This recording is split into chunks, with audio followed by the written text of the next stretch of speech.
من شر ما صنع.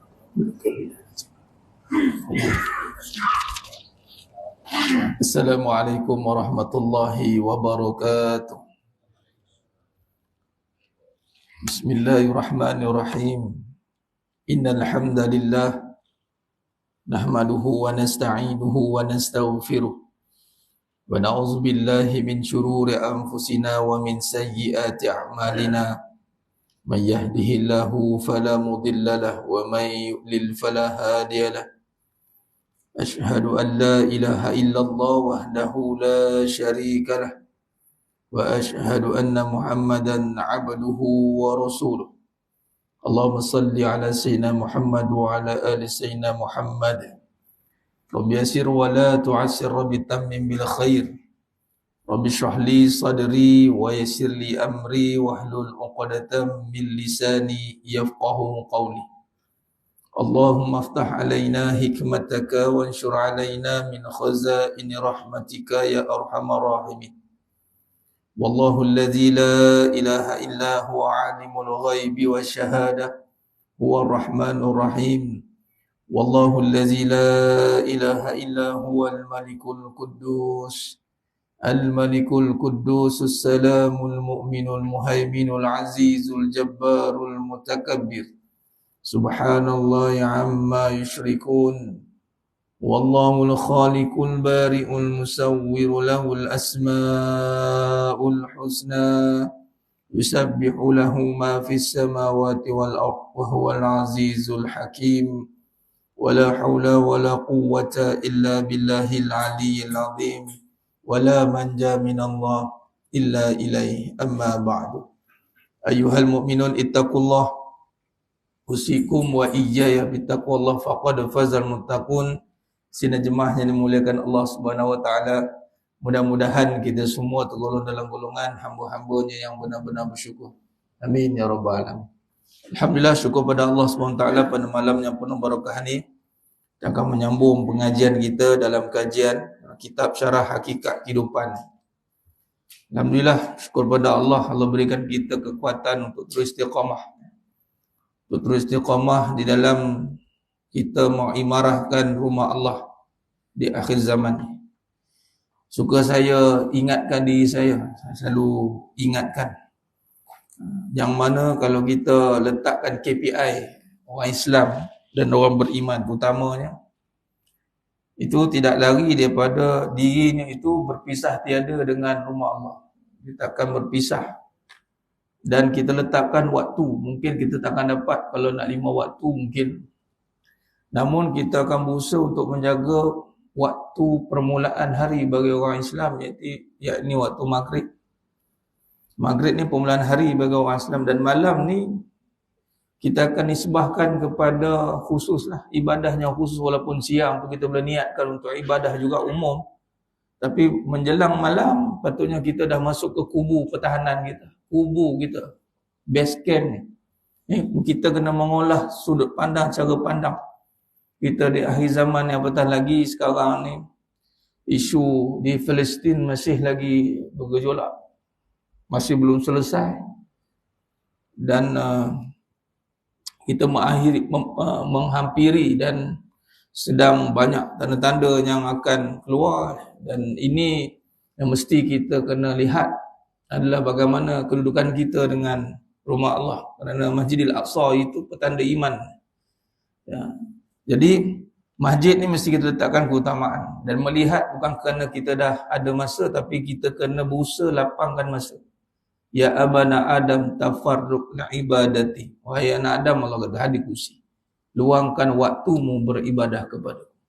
Dan bila kata kita datang rumah Allah ni, tiada lain tidak bukan jemaah sekalian, memang konsep kita ibadah, tapi ibadah kita nak bersih, suci daripada sebarang bentuk perkara yang boleh disekutukan dengan Allah. Ya, ini mungkin kita datang sebab masa, sebab dah ada itu, dah ada ini, mungkin sebab-sebab lain. Tapi mari kita pusatkan ataupun niatkan dengan benar bahawasanya kita datang niat ni kerana Allah, dengan erti kata datang sebab ada Allah. Tu ada Allah. Sebab apa? Kita ambil tamsilan dengan rumah, Baitullah, rumah Allah. Jadi kita nisbahkan sebagai contoh mak lah, rumah mak. Kita nisbah ni tamsil, dalam bab iman ni, bab akidah ni, wa yaribullahu al-amsala linnas, kata Allah dalam surah An-Nur ayat 35. Bagi contoh-contoh perbandingan agar akal kita ni mampu untuk memahami ilmu yang nak disampaikan. Jadi rumah mak ni, kita datang rumah mak bukan sebab mak masak sedap, bukan mak ada itu ada ini, tapi datang rumah mak sebab ada mak lah. Jadi banyak kalau kita dengar perbincangan kadang-kadang anak-anak kan, dah tak balik kampung sebab apa? Mak dah tak ada. Tu je lah. Sebab apa balik? Mak ada. Terutama berat bagi orang lelaki ya. Orang lelaki. Bila balik ni, dia cerita bab ni mula main osong pula. Abang, ni kita kena bagi dua ni tak? Jangan. Dia ada keutamaan. Itu lelaki. Baik, cerita balik ni ada sebab apa? Ada mak. Datang balik rumah sebab ada mak. Kalau misal kata rumah mak tu duduk sebelah misal kata, atau kita nak pergi mana-mana kita kena lintas rumah mak, dan kita tahu mak ada, mak dengan ayah lah. Sebab mak ni keutamaan Nabi kata ummi 3 kali. Kalau ayah terasa aku kat mana kan? Tapi padanya mak tu ayah ada lah sebenarnya. Jadi lintas rumah tu kita tahu mak dengan ayah ada dalam rumah tu. Adakah tengah mak kita lalu saja? Arwah atuk saya, Tok Dawi, di rumah sebelah kubur. Sekarang ni pakcik saya duduk situ. Sebelah rumah tu ada rumah belakang sikit. Tok Andak, saya bagi Tok Andak. Rumah tak kenal lah. Belakang tu ada rumah munyang saja tu. Difahamkan 100 tahun lebih lah. Tak berubah lagi. Tu rumah mak. Rumah mak arwah atuk. Dia setiap kali pergi kerja, dia akan keluar masuk dapur, keluar depan. Pergi. Hari-hari. Masuk dapur, sebab apa masuk dapur? Tengok barang dapur pun tak ada. Kita orang lelaki pun kada tahu mak pergi dapur. Cek tengok apa tak ada ni, beli. Tu arwah atuk saya ni. Masuk dapur keluar hari-hari sehinggalah pindah ke Sungai Serai. Masuk ke Sungai Serai. Jadi saya nak nisbahkan yang itu, saya nak nisbahkan yang menciptakan mak, menciptakan kita. Jadi kita melintas rumah Allah, datang masjid kerana ada Allah. Dan Allah kekal ada. Sifatnya kekal. Jadi apa contoh lain kita nak tamsilkan dengan masjid ni? Tak ada lain. Kenapa kamu datang mak? Kamu tak ingat ke? Ingat. Kalau ingat datang. Dan lagi orang kata bertuahnya anak rumah sebelah pakai telefon je. Mak, pergi apa? Kau telefon aku? Bertuah betul. Singgah dah datang. Mak pun bukan lama pun. Dia cium tangan dia, ambil berkat, panggil. Balik. Aku pun nak tengok muka kau lama pun sini. Balik. Macam itu mas. Jadi tekadkan. Saya lalu niatkan ingatkan diri saya. Setiap kali datang masjid lepas ni, kita faham dah lillah ta'ala. Tapi kita nak memperhalusi. Dan benda ni ilhamnya Allah bagi apabila kita memperhalusi tentang kehidupan mas. Lepas ni datang masjid tak ada fikiran sebab Allah ada. Dan inilah ibadah kemuncak bila sebut tentang ikhlas. Itu lawannya riak. Riak ni dengan makhluk. Kita tak nak ibadah kita terlihat makhluk. Kita nak ibadah kita hanya menzahirkan kebesarannya. Hanya ada Allah. Sebab apa solat? Allah ada. Sebab apa kerja? Sebab apa buat kerja ni? Bos ada, nampak bos kat depan. Bos ada tak ada ni? Ada. Baru nak mulat ya. Tak jadi. Sebab bos ada. Semua rajin, tegak depan komputer macam itu. Bos ada. Dah kalau hidup kita merasai tentang kewujudan Allah, ihsan, Allah Maha melihat. Adakah kita nak buat amalan lain, amalan yang Allah suruh ni sebab lain? Sebab Allah ada. Tu je. Sebab apa solat? Sebab Allah ada. Jadi kita disebahkan masjid.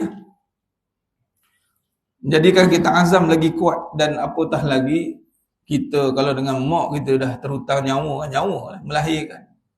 Itu pun Orang kata apa? Kita faham bahawasanya mak melahirkan, tapi dengan Allah menjadikan. Kalau setara mak melahirkan, kita terutang nyawa lah, terutang budi. Dengan Allah menjadikan. Kalau lahir tapi tak jadi, kata hidup kan tak guna juga.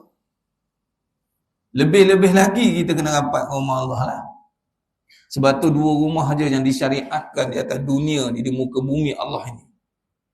Yang orang lelaki sebenarnya kena jaga 2 rumah. Saya ulang, 2 rumah. Jangan salah dengar. Kang dengar 2 orang rumah. Rumah yang pertama, rumah Allah. Kalau orang lelaki kat luar, dia kena cepat-cepat balik, bukan nak jumpa orang rumah. Kalau orang dengar, gelak dia orang, nak balik ni isteri aku tunggu kat rumah. Oh, gelak orang ni. Ingat kau seorang ni isteri dia. Nak balik sebab nak cepat-cepat datang masjid. Maghrib tu cepat-cepat sebab nak siap-siap nak kalut datang masjid. Ataupun dia duk fikiran dia dah tak ada lain dah nak datang masjid, nak datang rumah Allah. Dan rumah kedua barulah rumah tangga. Dua rumah. Dan 2 rumah ni saja yang disyariatkan kaki kanan. Kita disunahkan mulakan dengan kanan. Nabi SAW kanan. Berkat. Ada kanan ada berkat dia. Tapi rumah Allah memang syariat. Kalau masuk kaki kiri, memang sekarang undur balik. Sebab apa? Mentakzimkan. Memang syariat. Doa pula. Sama juga masuk rumah kita. Kadang-kadang punya lupa kita masalah sampai langkah kaki pun kita terleka. Sehingga kan dalam bab nak melihat tentang perawi hadis kan, kalau masuk tandas kaki kanan pun dah meragui dah sifat. Jadi makna kata 2 tempat dalam dunia ni, dalam muka bumi Allah Ta'ala ni, yang kaki kanan masuk masjid dan rumah kita. Jadi ini satu, bila kita boleh bagi masa, macam malam boleh bagi masa, dan satu waktu yang kita boleh lama sikit lah duduk. Mungkin subuh boleh, tapi kita yang bekerja mungkin tak dapat. Mungkin kita boleh tunggu sampai syuruk kan. Tapi mungkin ada urusan, kalau tak kerja pun macam urusan lain lah. Tapi yang kalau kita nak konsisten, yang boleh bagi solid setengah jam, 1 jam, saya tak nampak waktu lain, Maghrib Isyak. Dan cantiknya Maghrib ni permulaan hari pula. Dan sebab tu cantiknya pula Allah takdirkan, ilhamkan buat kuliah time ni pula. Buat waktu ni waktu yang prime time. Dulu kalau ada, sekarang dah ada handphone tak rasa sangat. Dulu time tak ada handphone ni, kalau berita bulletin TV3 tu, itu iklan waktu ni 40,000, 50,000, itu prime time nya iklan. Ni sebenarnya waktu ni waktu prime time mas sekalian. Dan kita kena ingat datang tadi sebab Allah ada, dan bila kata Allah ada, janji Allah pada orang yang beriman yang yakin dengan Allah ada, dia tidak akan rugi. Ini janji Allah. Wal asr, lepas demi masa asar pasal maghrib. Wal asr innal insana lafi khusr illa allazina amanu. Demi masa semua manusia rugi kecuali orang yang percaya akan kewujudan aku. Beriman, percaya ada Allah, dia tak akan rugi. Dan pula datang amal soleh ni, amalan terbaik, solat pada waktunya, i'tikaf di masjid, menuntut ilmu. Ini umur amalan yang memang top ranking level, tinggi, the highest level amalan.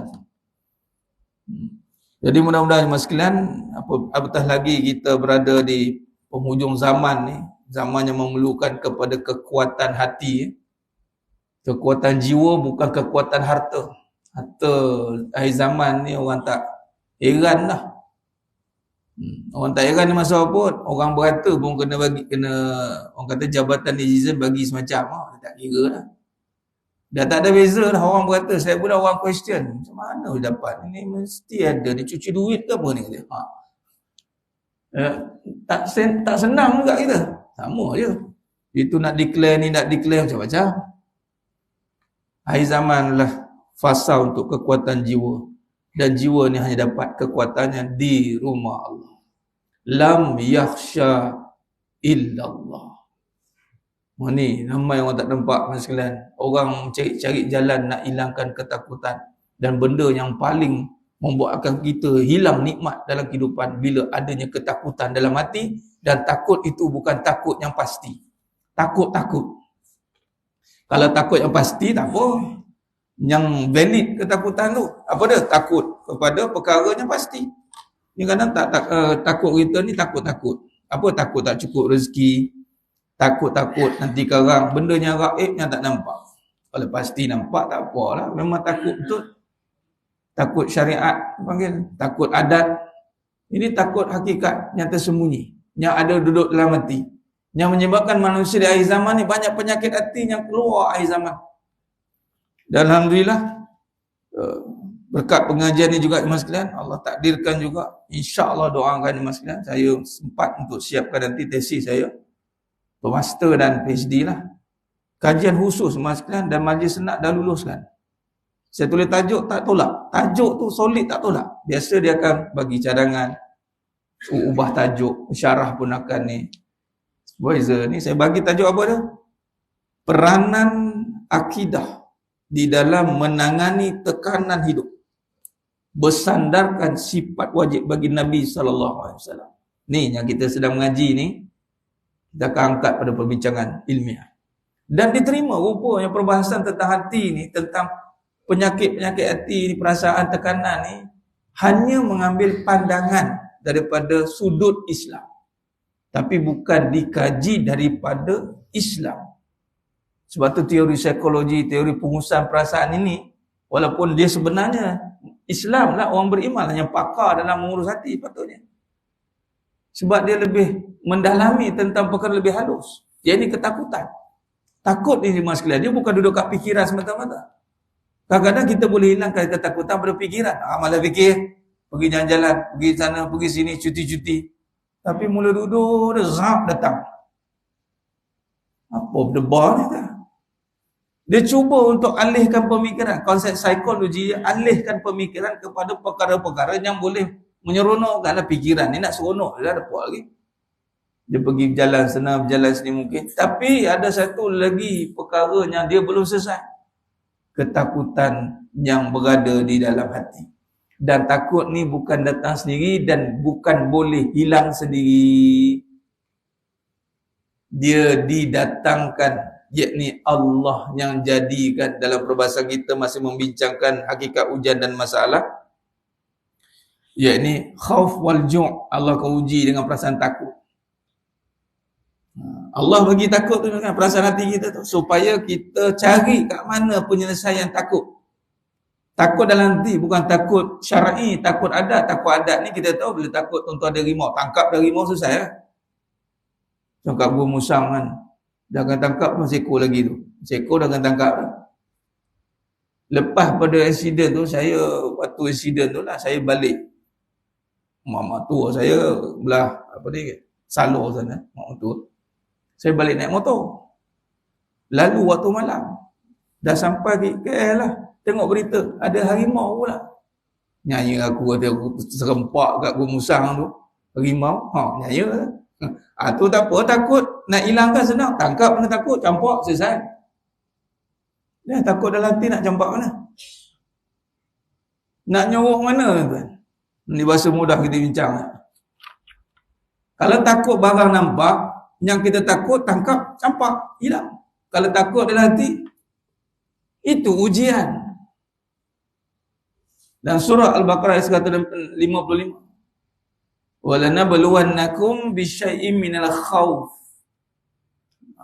Demi sesungguhnya kami akan menguji kamu dengan sedikit perasaan takut. Sedikit yang Allah bagi tu. Sikit pun kalau tak luruh Mas sekalian. Allahu Akbar. Rosak sistem kita. Penyakit tak perlu banyak, sikit je kuman masuk. Sikit je kuman masuk, habis. Dijangkiti kuman. Cukup bahaya kalau paru-paru dijangkiti kuman. Sikit masuk, habis. Jangan buat main. Kalau pada sikit tu, dia akan merebak jadi banyak. Kalau banyak tu saya cerita dah lah. Tak jadi apa dah. Nah, sebab tu dia kata, bisyai minal khawf. Sedikit ketakutan. Yang sedikit ni kita tak jumpa. Takkan jumpa cari. Sebab tu ramai orang mencari-cari titik keberanian. Takkan jumpa. Sebab tu kadang orang cakap nak cari ubat berani, tak jumpa. Ubat berani tu mana jumpa? Tak ada. Nak cari semangat boleh lah, tapi nak hilang takut tak boleh. Dia boleh menjerit dengan sekuat-kuatnya, tapi takut tak boleh. Sebab apa? Takut itu diberikan. Macam kita sakit diberikan. Allah bagi sakit kan? Dan Allah yang hilangkan. Kita ikhtiar. Ya, tinggal lagi bila bincang bab takut ni, salah ikhtiar tak selesai masalah. Tak salah ikhtiar untuk hilangkan takut tak selesai masalah. Dan takut yang kita bincangkan adalah takut yang tersembunyi di dalam hati. Membincangkan tentang keadaan-keadaannya gaib. Yang kita boleh tengok. Tentang masalah. Tentang persoalan kehidupan. Dan kalau kita tengok sikit, pulang kaji surat 55 tu, sebelum kita syarahkan 7 cara untuk menyelesaikan ketakutan yang tersembunyi. Yang mana kalau kita lihat, membina ketakutan yang sebenar itulah kita kembalikan hati dan jasad. Takut tu ada, tapi kita nak takut yang jelas dan benar. Yakni untuk kita kembalikan takut hanya kepada Allah SWT yang menjadikan setiap ujian yang berlaku dalam hidup ini. Dan khalas. Cukup mudah untuk kita faham takut ni berdasarkan ujian. Ujian itu memang ketakutan. Bersama ujian ada ketakutan. Ujian terbagi pada dua. Ujian buruk, ujian baik. Jangan nafikan ujian baik tu ujian. Baik tu bukan ujian. Kita ingat buruk je ujian. Tidak. Allah kata dua-dua sekali. Dan surah Al-Anbiya ayat 35. Walanabluukum bisyarri wal khair fitnah.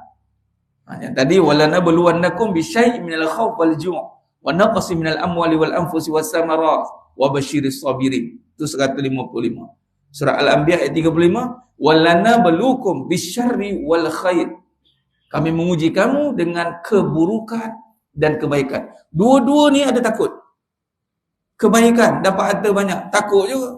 Jangan. Bila dapat duit banyak, mula takut. Orang macam orang tengok kita je lah. Macam padahal tak ada orang tengok pun. Terasa lah. Dapat kesenangan, takut juga. Dapat kesusahan, takut juga. Dua-dua takut. Sebab apa? Memang ujian itu berserta takut. Kerana takut punya susah, maka dia sibuk menjaga kesenangan dia. Kerana takut dengan susah pula, tadi dah senang takut susah, pun sibuk juga mencari kesenangan. Perkara-perkara itu. Jadi takut memang ada, cuma dan setiap ujian berlaku dalam hidup ini bukannya dengan kita takut kepada masalah dan ujian. Ini garis bawah mas sekalian. Ini satu kaedah yang kita minta Allah Ta'ala bantu untuk faham. Sebab kita perlukan bagaimana nak mendepani kehidupan ni. Rupanya kita salah takut. Jangan takut dengan masalah. Kita hadapi masalah. Dan masalah bukan untuk kita takutkan. Persoalannya macam mana tak takut yang ada ni. Itu yang nak jawab tu. Macam contoh. Kita ambil dua agensi yang berhadapan dengan masalah yang melibatkan nyawa. Katalah bomba api. Kita takutlah dengan api tak. Tapi bomba, dia kena hadapi api. Dia kena tenang, mudah, relax, elok. Padahal dia tu kena train lah, nak hilangkan takut tu. Kalau bomba pun lagi, nyanyi lah. Saya tak berani dengan api ni. Habis. Tactical bomb. Kita dengar ada bom, kelang kabut kita lagi. Tapi tactical bomb masuk cari. Mana bom? Mana bom ada? Cari pegang. Masalah ada, takut ada. Ni kita nak hadapi. Masalah ada, takut tak ada. Dia kalau masalah ada, takut ada, dia dua akan menjadi, dia panggil itulah datang mudarat. Takut pula pada masalah, habis bertimpa-timpa. Sudah jatuh ditimpa tangga. Maka kita nak alihkan takut dalam hati sebab semua ujian yang Allah datangkan akan memberi kesan kepada hati. Dan takut tu ada di hati. Dan kita nak alihkan takut yang ada di hati ini kepada ketakutan yang sebenar. Itu makanya orang mukmin itu adalah dengan takut kepada Allah. Ni kita ulang lagi sekali, kita perjelaskan sebab ada orang dia tak faham dalam bab syariat hakikat ni. Dalam kita menterjemahkan ketakutan itu adalah kita membincangkan dalam bincang takut dalam konteks khafi, yang tersembunyi. Bukan takut adat. Takut adat itu walaupun ada ketika sampai tahap boleh mencari adat. Mencari adat ni contoh macam harimau kan. Kita takutlah, setengah orang lah buat tak takut dah. Boleh jadi. Dia tidak mustahil oleh akal kita kan, benda yang boleh jadi. Itu kata ukur akal tu. Baik. Jadi cuma nak dipusatkan di sini adalah takut kepada Allah dengan seluruh anggota badannya dan juga merasa gerun di dalam hatinya akan segala kekuasaan Allah SWT. Baik. Jadi dalam kedua-dua keadaan ujian susah dan senang, baik dan buruk itu, kita kena berusaha mengalihkan hati kita agar kita merasai ketakutan atas kekuasaan Allah. Ni kalau aku senang ni Allah tarik kejap lagi ni. Oh ya Allah. Dia ada kedengaran sunyi tu. Ni tengah sihat-sihat ni, sekali Allah rentap sekali. Oh ya Allah. Dia takut je. Sahabat radhiyallahu anhum ajma'in membina ketakutan begitu mas. Dia bukan takut senang tu hilang, tapi kuasa Allah atas kesenangan itu. Sebab tu ketika Nabi Sulaiman alaihissalam dipuji oleh Ratu Balqis, dan Allah rakamkan pujian kata-kata Nabi Sulaiman alaihissalam itu sebagai panduan untuk kita bagaimana seorang hamba Allah Ta'ala yang mana diberikan contoh iaitu Rasul Nabi Sulaiman alaihissalam. Dan surah Al-Namlu ayat 40. Dalam nikmat, ini kata dia dapat nikmat, dapat pujian, tapi dilihat dengan ketakutan. Takut apa? Takut kepada Allah.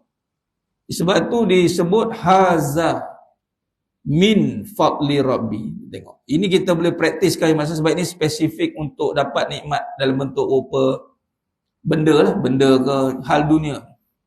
Surah Al-Namlu ayat 40. Khair.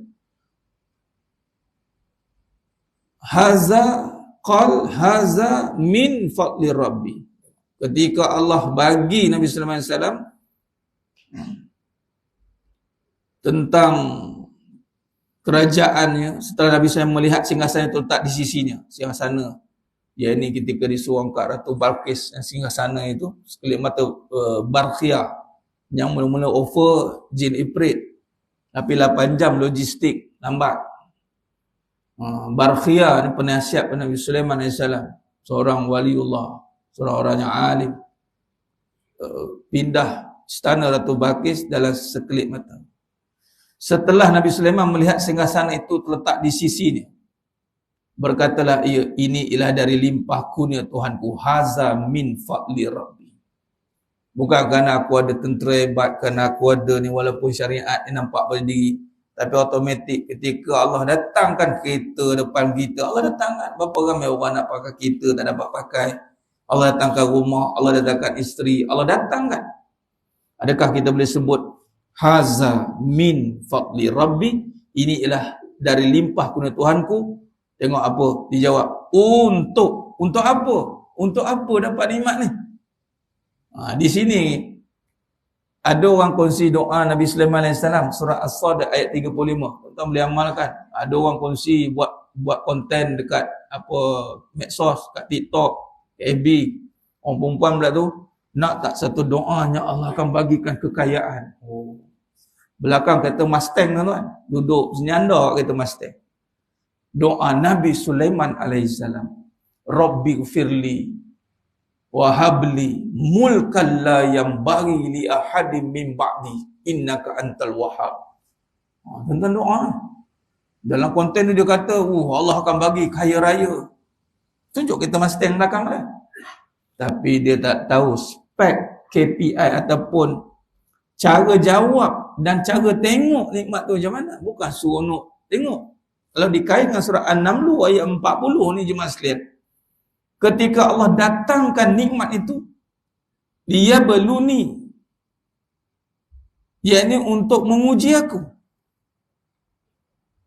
Ada tuan-tuan, kita hari ini dengar orang nasihat kita, kebanyakan nasihat bila hilang, sabarlah ujian.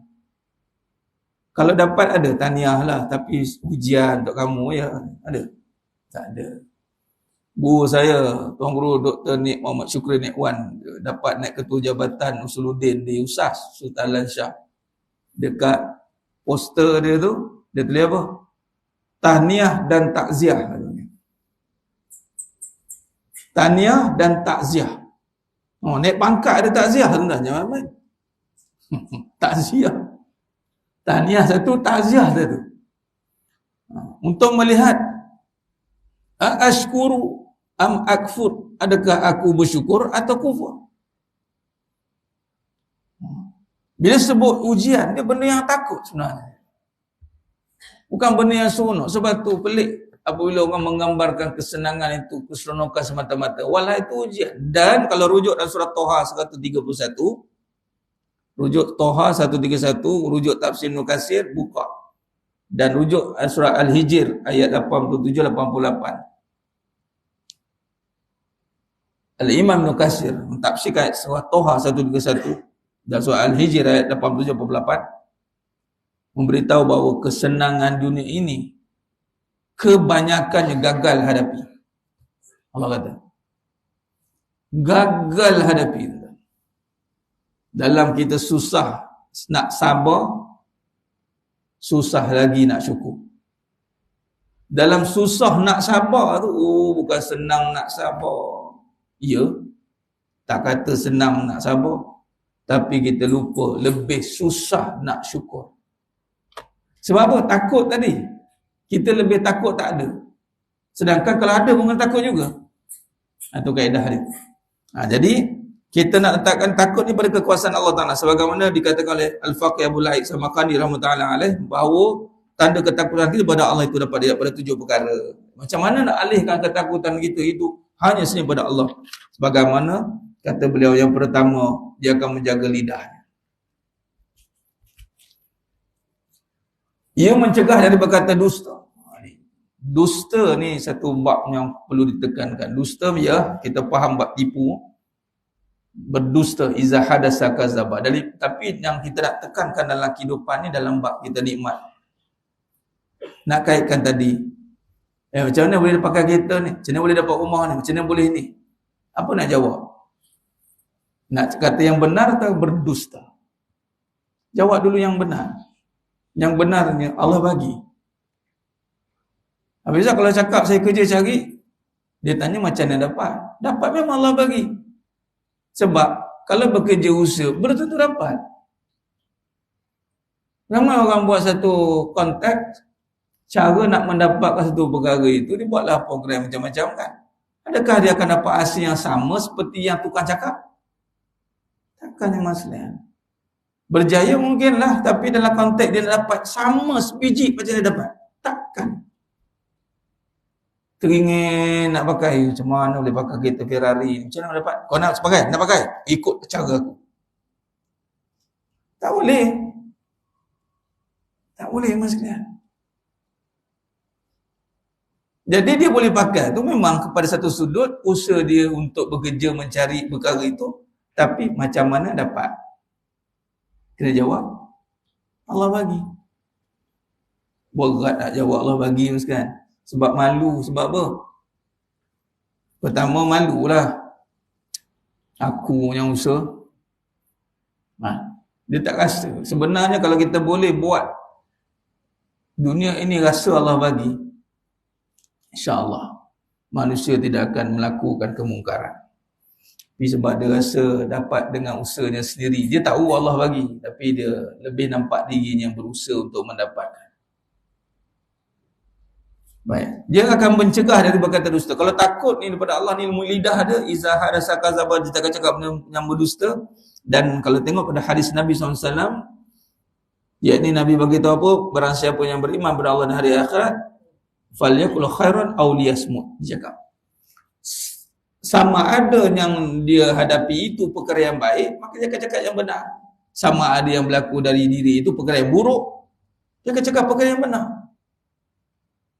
Keburukan yang berlaku, dia cakap perkara yang benar.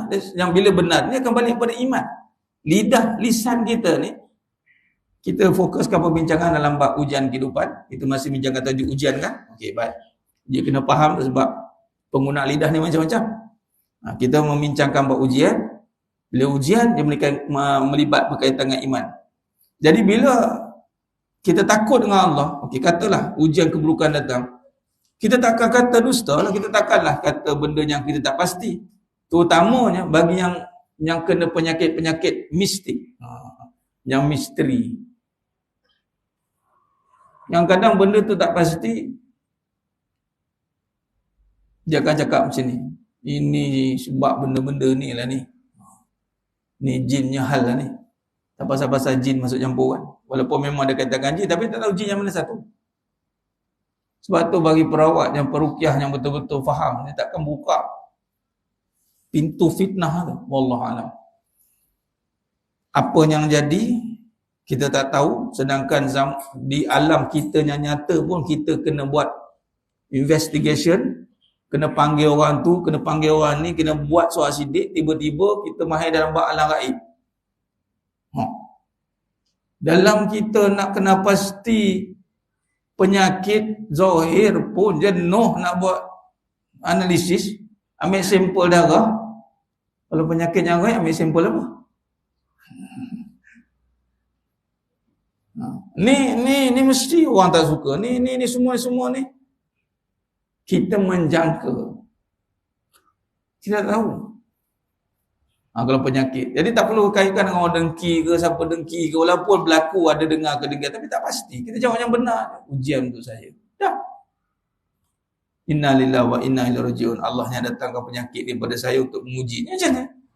Kalaulah setara nikmat pun Nabi Sulaiman boleh jawab, liyabluwani untuk menguji, liyabluwani, yakni untuk menguji aku. Kalau setara nikmat jarang orang nak cakap Allah uji saya ni.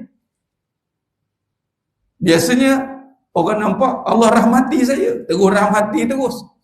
Alhamdulillah usaha saya diberkati. Sebab apa? Banyak duit. Banyak duit belum tentu dirahmati. Apa orang nampak dia dirahmati bila usaha ni menjadi. Walah tu ujian untuk dia. Sama juga kalau keburukan, terang-teranglah bila kata datang keburukan, kejawablah ni ujian untuk saya. Khalas. Untuk ujian saya bersangka baik dengan orang, saya takkan sesekali menuduh siapa-siapa. Ini kalau yang mistik. Atau kalau yang zahir kena contoh penyakit kita. Kena penyakit, katalah denggi ke. Kita takkan menyalahkan nyamuk. Nyamuk punya angkara ni, saya akan dendam 7 keturunan dengan nyamuk. Tak ada. Tak ada yang mas sekalian. Ini dusta. Apatah lagi mengumpat, memfitnah, menipu daripada perkataan tidak berguna yang lara. Sebaliknya ia disibukkan dengan zikir kepada Allah. Zikirnya yang bermahu kepada kata-kata yang membawa kepada iman lah. Zikir ni ingat pada Allah. Membaca Quran dan menghafal ilmu ni lisan, kegunaan lisan. Jadi bila kita nak bawakan balik hati kita ni supaya takut hanya pada Allah, maka dia akan menjaga lisannya. Lisan ni berkaitan dengan iman. Menipu, mengumpat, memfitnah, membuka aib, tajassus, mengadu domba, ini perbahasan tentang dosa lidah. Kalau takut dengan Allah, kalau takut sungguh hati tu, kalau ada takut, kalau nak takut betul-betul, jaga lidah. Kalau misal kata dia tak jaga lidah, mana walaupun disebut takut-takut, dia belum takut betul lah tu. Sebab tu nanti sampai tahap Allah tunjukkan sungguh takut nanti kan. Barulah di dalam ketakutan nanti. Jadi macam mana teruk keadaan ujian itu buruk, macam mana pun dia tidak akan memburukkan. Apa gunaan lidah dia? Untuk zikrullah, subhanallah, istighfar. Sakit macam mana pun dia tidak akan memburukkan keadaan. Buruk macam mana tidak akan memburukkan. Baik macam mana pun tidak akan melalaikan. Dengan cara mana? Lisan. Baik. Bagaimana nak perhati lisan ini? Maka dibawakan kaedah yang kedua. Lisan itu ada pemandunya. Ada kendatinya. Yakni qalbunya. Hatinya. Sesungguhnya kaitan lisan itu ada dengan kaitan dengan hati. Bagaimana teko, kalau kita terjemahkan teko itu mulut. Lidah tu umpama teko mulut. Mesti ada isi ni dari mana. Lidah ni takkan tiba-tiba terkeluar kata-kata itu dari mana? Dari dalam. Kalau teko tu dalam tu air kopi, dia tuang air kopi lah. Takkan jadi air kopi, tuang-tuang air teh. Tu. Ajaib sungguh. Jadi tak ada istilah mulut jahat, hati baik. Bertentang dengan hadis Nabi SAW. Nabi kata apa maupun hadis, dalam diri Adam itu ada seketul lagi. Kalau baik, baiklah. Ya salahat jasada kullu, fasadal jasada kullu, ala wahya qalbi. Jadi hati ini nak membina ketakutan yang sebenar pada Allah. Pertama, Abu Lai Samarkandi rahimahullah ta'ala meletakkan ia mengeluarkan rasa permusuhan. Nampak nombor satu letak permusuhan. Dan inilah yang menjadi agenda atau torik atau jalan utama iblis. Iblis kalau pecah pada dua torik, dua jalan. Kalau Nabi Adam AS itu menyebarkan kemaafan. Iblis menyebarkan pemusuhan. Nabi Adam AS diuji dengan Allah uji melalui Siti Hawa yang menyebabkan khilaf tu Siti Hawa. Termakan buah khuldi dan hasutan iblis. Cuba lihat, sehingga dikeluarkan daripada syurga. Ibarat kita macam kena buang jawatan, kena keluar daripada company yang dalam tu penuh dengan kemewahan, semua ada, tiba-tiba kita keluar, atau kita buang daerah ke, kita keluar pada rumah dia ke, agak-agak kita lah, kita tahu siapa yang hasut, kita tahu siapa yang buat, dengan kecil-kecil kena sekali, agak-agak apa keluar pada mulut kita, kalau tak ada iman. Ni kau punya pesan. Habisnya lah. Baik, kita bagi lalu azan.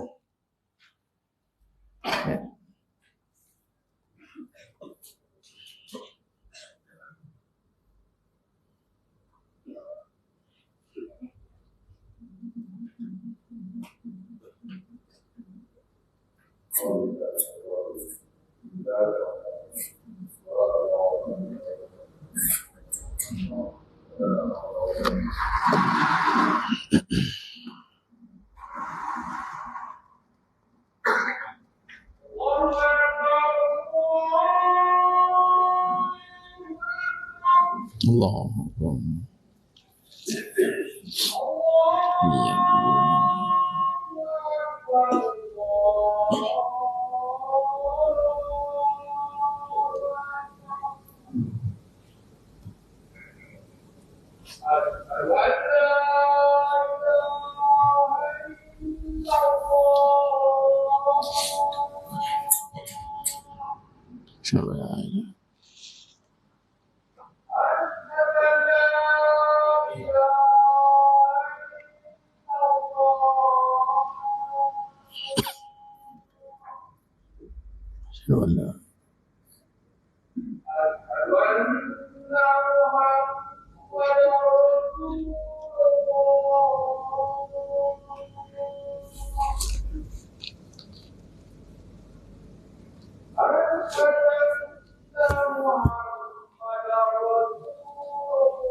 Nah.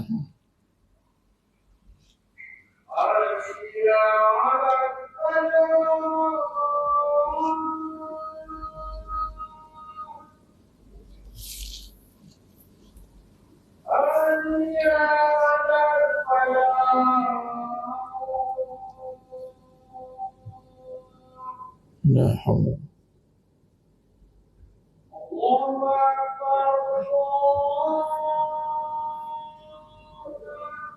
Allah Akbar.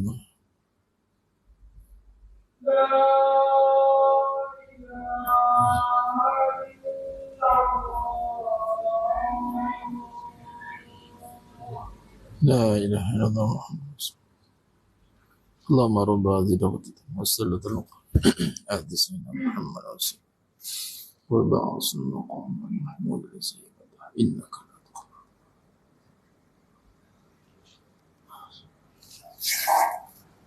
Allahumma salli ala sayyidina Muhammad wa ala sayyidina Muhammad. Sila jemaah yang mulia Allah Taala. Kita sambung sikit lepas tu kita buat kesimpulan. Baik. Jadi yang mengendali lidah ni jemaah sekalian sudah pasti dari hati, dan tidak ada Adam itu seketul daging. Kalau baik daging itu baiklah semuanya, kalau buruk daging itu buruklah semuanya. Ala wahya qalbi. Dan permulaan hati itu rosak apabila ada je permusuhan. Permusuhan, kedengkian, dia akan datang merebak dengki, hasad, berteman, dan ianya ada di dalam hati. Begitulah iblis bermulanya dengan permusuhan, bermusuh, dendam, kesumat. Dalam surah As-Sad ayat 82-83 Allah rakamkan dendam kesumat iblis. Qala fa bi'izzatik, kata iblis. Puji Allah tu. Jangan setengah orang kan. Contoh golongan Khawarij yang membunuh Sayyidina Ali bin Abi Talib radhiyallahu anhu, Ibn Muljam. Ketika nak bunuh Sayyidina Ali bin Abi Talib radhiyallahu anhu, sebut takbir Allah. Di bibir saja tapi tidak ke hati, sebab tadi tidak dari hati. Macam mana boleh jadi begitu? Boleh. Itu dah pembincangan. Walaupun berkata baik tetapi hatinya buruk, dia akan jadi munafik. Dia menutupi keburukan dan kebaikan, betul, tapi dia tidak selari. Dia takkan, lama-lama dia akan kata buruk juga. Perbuatannya akan nampak. Qala fa bi'izzatik la ughwiyanahum ajma'in. Aku akan sesatkan semua cucu-cucu Adam. Iblis dendam sungguh. Pemusuhan. Sebab tu iblis ada hati tak ada, jin dan manusia kejadiannya sama dari sudut dalaman unsur berbeza. Jin daripada api, manusia pada tanah dan air mani. Itu pemusuhan. Jadi jalan ni besar ni. Jadi jalan besar nak hati ni, apa nak kena buang dulu, jangan bermusuh. Macam mana keadaan kita bersaudara, macam mana pun. Sebab tu kita kena padam api pemusuhan. Sebab dia akan, daripada hati tu musuh tu, dia akan pergi kepada lidah. Dan musuh akan buat dengki, hasad dan seterusnya. Kejahatan-kejahatan yang lain. Perbincangan hati ni panjang kalau disyarahkan lain. Cuma kedudukan, kalau takut lidah, jaga lidah, yang mana hatinya dipelihara pada penyakit hati. Kemudian penyakit ini datang pada mana? Daripada yang ketiga, yakni pandangan mata. Ini ada kaitan. Yakni pandangan ini akan memberi kesan kepada hati. Dan kita faham pandangan memandang perkara-perkara yang haram, tapi ada satu perkara yang kita kena perhatikan, yakni pandangan pada dunia tidak ditujukan dengan penuh kecintaan. Hati-hati. Kalau kita faham tentang perkara haram, kita tahu dah tengok benda yang haram kan. Okay, kita tahu dari segi syar'iyahnya. Tapi melihat dunia dengan kecintaan juga membibitkan, membuahkan benih permusuhan, benih penyakit-penyakit itu. Sebab tu dalam surah At-Toha tadi, Toha 131, larangan untuk melihat dunia dengan kecintaan. Tak boleh. Cinta macam mana jemaah sekalian? Apa maksud cinta? Suka lah. Hari ini banyak tak pandangan yang membuat kita suka pada dunia? Bukan kata banyak, semuanya. Suasana itu jual impian. Hati-hati. Habis tak boleh suka pada dunia. Suka apa nikmat Allah pada dunia untuk kita mensyukuri. Bukan kita suka dunia direct macam itu. Ada perbahasannya. Dia tidak boleh tengok sukanya, tak. Even malah kalau kita nak memuji tu perkara yang cantik, yang elok pun dengan Masya Allah depan. Bukan tengok-tengok cantiknya, bagusnya. Nanti kenalah pula perbahasan penyakit ain pula. Tak boleh ni. Mungkin kita tidak memandang pada yang haram, tapi kita memandang dunia dengan keseronokan. Pandang seronoknya, bagusnya, alangkah indahnya. Kalau ada itu, kalau ada ini. Angan-angan pula, panjang angan. Ini pandangan. Barang siapa yang memenuhi kedua matanya itu dengan perkara yang haram, maka Allah akan memenuhi kedua matanya dengan api neraka. Baik, yang terakhir, kita berhenti dekat perutnya. Macam mana pandangan ni payah nak jaga ni? Apabila perutnya juga tidak dijaga. Ia tidak dia memerhatikan apa yang masuk ke dalam perutnya, satunya haram atau yang halal. Dia tak perhati dah, yang tahu dia nak ada. Jadi kalau kita simpulkan, ada 7, kita sambung lagi 3. Makna takut hati ni, dalam jiwa kita dia ada ketakutan ni, yang mana tadi kolbunya ni. Dia akan disusun balik, kalau nak hilangkan takut, yang mana kita nak pastikan hidup kita ni benar-benar boleh melalui masalah dunia, masa kehidupan tanpa ada ketakutan yang merosakkan, jaga lidah. Kemudian jaga hati, jaga pandangan, jaga apa yang masuk dalam perut. Maka di situlah kaedah nanti akan hilang. Allah akan hilangkan ketakutan. Jaga contoh ada masalah, mulut jaga. Ni takut ada ujian ni berdebar-debar tu, mulut jaga, jangan cakap. Jangan cakap bukan-bukan. Ni kadang-kadang belum apa-apa lagi, matilah aku. Mati dah mati. Oh, kalau demam sikit, ni satu benda, demam sikit. Kita ni Nabi aja kalau sakit, ni sebagai bahasa mudah. Kalau tengok orang sakit, kita teruslah doakan syafakallah ke syafakilah untuk perempuan tak. Ini baru tengok kadang demam, baru panas je. Terus ni ada demam ni, ini nak demam ni, terus nak demam tak. Kawan tu baru panas, baru nak jadi. Cuba tengok, tak ada apa ni, insya-Allah ni Allah sembuhkan. Elok. Tengok ni, ini tak lama ni kata. Terus tak lama dah. Hilang full semangat aku jumpa kau dia. Kadang kita menakut-nakutkan. Islam tidak, Nabi menasihati Sa'ad bin Abi Waqqas ketika pergi ke China. Memberi kabaran yang baik, yang mengembirakan, jangan bagi kabaran yang menakutkan. Mulut kita kadang lebih, jauh lebih, orang kata apa, mendalui iman. Iman kena mendalui ke depan, mulut ikutlah iman. Kalau tahu, tutup. Lebih baik doakan, tengok sakit, insya-Allah Allah sembuhkan. Tak payah kita nak explain, nak elaborate. Doktor pun kadang tak cakap apa pun. Betul kan? Kalau doktor explain dia tengok macam gitu, rekod pun dia kurang X-ray dia macam gitu kan. Betul dia bincang macam mana. Tak apa, kita cuba itu kan. Dia tak kata tengok ni, saya tengok tuan ni tak lama ni katanya. Kita kena tak ada. Dia terus dia buat kerja dia. Kemudian dah buat keluar result baru dia cerita.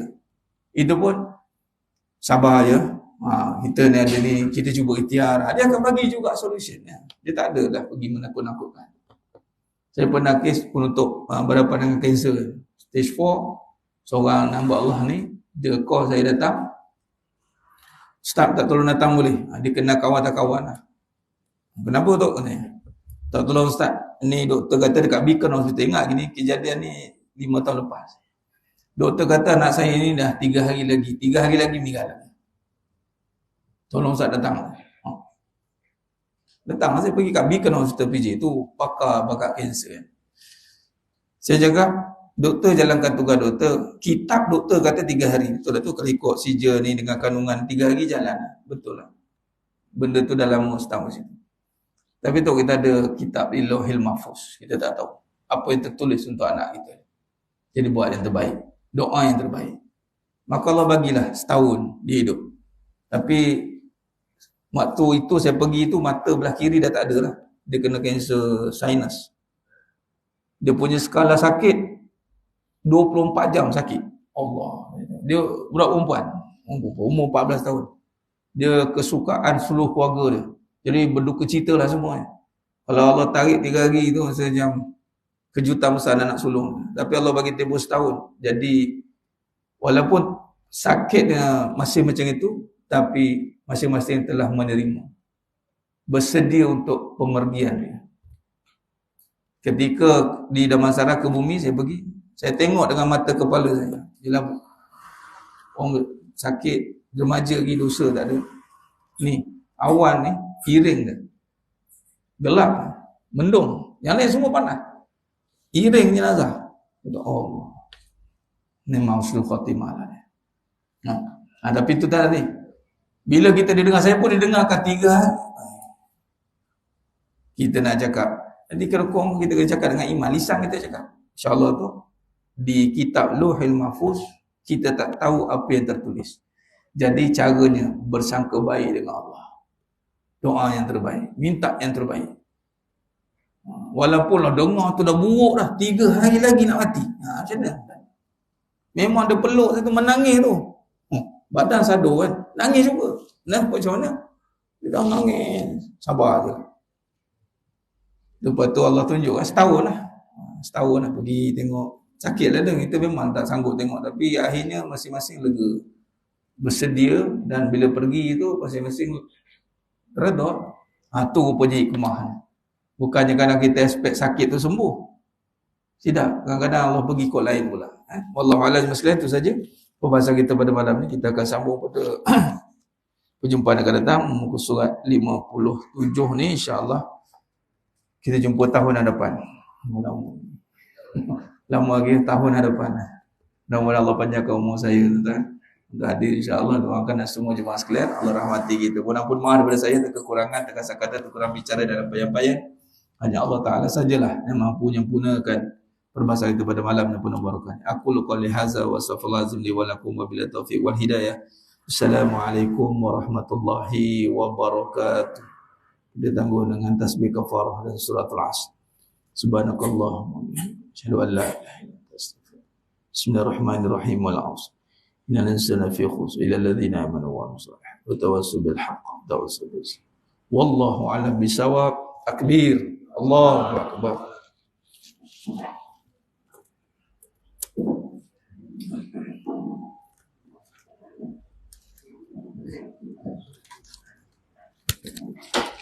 Oh,